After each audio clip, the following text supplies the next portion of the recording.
filter and you try to figure out, how do I clean these? This is what I did. So look at this. I designed this awesome little tool because, as you can see, I have many different sizes. I clean a lot of filters for people because I service their swimming pools throughout the summer. So I just took a simple leftover umbrella stand that we were discarding. I put a piece of pipe in it, tightened it down, and I put a piece of Schedule 40. Now I have an actual gray 80, but you can use a regular plain Schedule 40. These cartridges all have plastic inserts in them, and so literally I lift them up and I put them down. Now this is the dirty part, but no more cartridge falling over, no more back breaking. I do get very dirty, so when I start this, I just sit here and do them all. I have about 6 sets for 6 different pool filters and spas on top of that, so I'm gonna do that. Literally, I just start.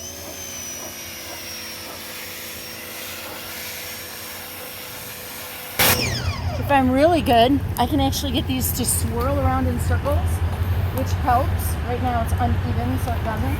The taller ones will actually swirl because they'll stand up better, and they'll spin all the garbage and dirt out. But if you have cartridge filter and you're trying to figure out how to do them, whether they're big, small, little, this is I designed this.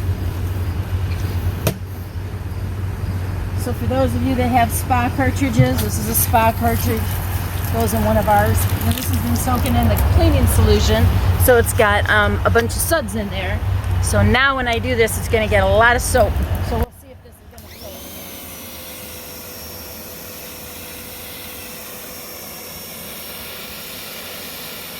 flow. I have actually people that like, well, why are you going to charge me so much?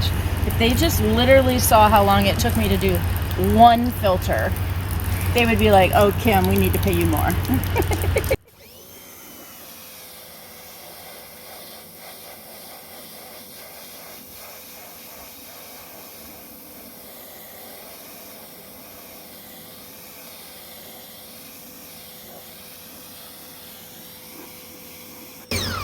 So not a lot of pressure.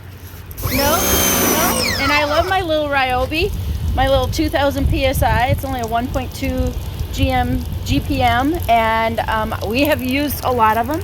I actually have a much larger one, but it takes too much water, and I have to get closer to my water output. So this one works perfect, and I can also take it and put it in my car with me, in my vehicle when I go to different jobs. Sometimes I have to do that. So it cleans it and it doesn't rip the membrane apart? It does not. Just enough pressure to clean it. And if you notice, I stay about, probably what, 8 inches away?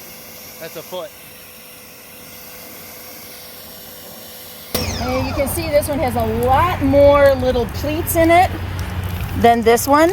Very, very tiny and thin. This is how I can tell when I'm at people's houses if I'm trying to clean it just to get it by for a couple days or a week. I usually go there every week. So what are you looking for clean? Well, this is not even started, obviously. This one here is clean. I'm going to take it and put it in a solution, degreaser solution, so you can see that just with the pressure washer, it has gotten it back to a light color. So this is clean, but this is a permanent stain in the actual element itself. It's not, there's nothing on the surface. The garbage is off. I'm not getting it on my fingers like I was when I was at his house on Saturday.